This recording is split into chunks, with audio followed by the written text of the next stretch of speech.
سلامونه ملګرو، خدای دې وکړي ټول به روغ او جوړ یاست. دوستانو په دغه ویډیو کې به تاسو ته دروښیم چې تاسو څنګه کولی شئ په خپل موبایل کې د جیمیل اکاونټ پاسورډ ور بدل کړئ. هو دوستانو، که چیرې تاسو په خپل موبایل کې جیمیل اکاونټ جوړ کړی وي او اوس تاسو ته د هغه جیمیل اکاونټ پاسورډ نه وي معلوم، د هغه جیمیل اکاونټ پاسورډ له تاسو څخه هېر سوی وي، نو تاسو هیڅ هم پریشانه کیږئ. په دغه ویډیو کې به تاسو ته طریقه دروښیم تاسو څنګه کولی شئ چې د جیمیل اکاونټ پاسورډ ور بدل کړئ. او دوستانو، که چیرې تاسو هغه جیمیل په ناولده نمبر باندې جوړ کړی وي یا د بل چا په نمبر باندې می جوړ کړی وي او هغه نمبر اوس نه وي در سره، خو بیا به هم تاسو وکولای شئ چې د هغه جیمیل اکاونټ پاسورډ په ډیرې اسانۍ سره ور بدل کړئ. نو ویډیو تر اخره پورې وګورئ یا ویډیو له خپل دوستانو سره خامخا شیر کړئ تر څو هغه هم له دغه طریقې څخه فایده واخلي. نو نور وخت نه اخلم، زه د ویډیو په طرف ویډیو شروع کوم. نو دوستان، دل پر تاسو ولر په خپل موبایل کې جیمیل خلاص کړئ. دوستانو، دغه جیمیل په هر موبایل کې لزانه وي، نو تاسو به سمپل په خپل موبایل کې جیمیل خلاص کړئ. کله تاسو په خپل موبایل کې جیمیل خلاص کړئ، په دا کونج کې کوښنه ایکن ده، په دغه ایکن باندې به تاسو کلیک وکړئ. کله تاسو په دغه ایکن باندې کلیک وکړئ، دلته چې تاسو موبایل کې هر جیمیل اکاونټ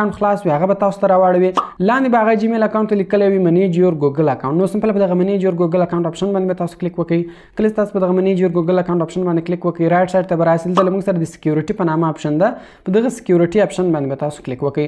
کله چې تاسو په دغه سکیورټي اپشن باندې کلیک وکړئ، ګورئ موږ سره اخري اپشن ده د پاسورډ په نامه، په دغه پاسورډ اپشن باندې به تاسو کلیک وکړئ. کله چې تاسو په دغه پاسورډ اپشن باندې کلیک وکړئ، دلته ګورئ موږ چې پاسورډ غواړي، پاسورډ خو موږ ته نه ده معلوم، نو لاندې موږ سره اپشن ده د فارګاټ پاسورډ په نامه، په دغه فارګاټ پاسورډ اپشن باندې به تاسو کلیک وکړئ.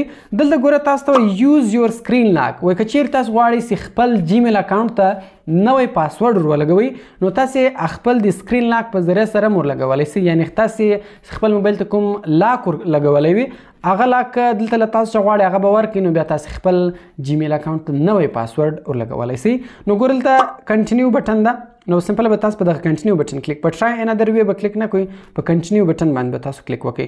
کله چې تاسو په کنټینیو بټن باندې کلیک وکړئ، ګوره ما فینګر لاک ورلګولی، ما فینګر لاک ورکړئ، نو ګوره اوس اټومیټیک دلته موږ ته د نیو پاسورډ اپشن راواړوئ. نو دلته اوس تاسو په دا دواړو خانو کې خپل جیمیل اکاونټ ته نوی پاسورډ ور ولګوئ. لاندې ګوره بیا چینج پاسورډ اپشن د سمپل په چینج پاسورډ اپشن باندې تاسو کلیک وکړئ، ستاسو د جیمیل اکاونټ پاسورډ به بدل شي. دا دوستانو، که چیرې تاسو جیمیل اکاونټ په ناولده نمبر باندې جوړ کړی وي، د بل چا په نمبر می جوړ کړی وي، که هغه نمبر نه وي در سره هم هېڅ مسله نه ده، تاسو اوس د خپل موبایل سکرین لاک په ذریعه سره د خپل جیمیل اکاونټ پاسورډ ور بدلولی شئ. نو دوستانو، کوم چیرې ویډیو خوښ شوي ویډیو در سره لایک کړئ، له خپل دوستانو سره خامخا شیر کړئ تر څو هغه هم له دغې طریقې څخه فایده واخلي. نو ملاوي په نور ښایسته ښایسته ویډیوګانو کې په دعاګانو کې مې یاد ساتئ. د خدای په امان.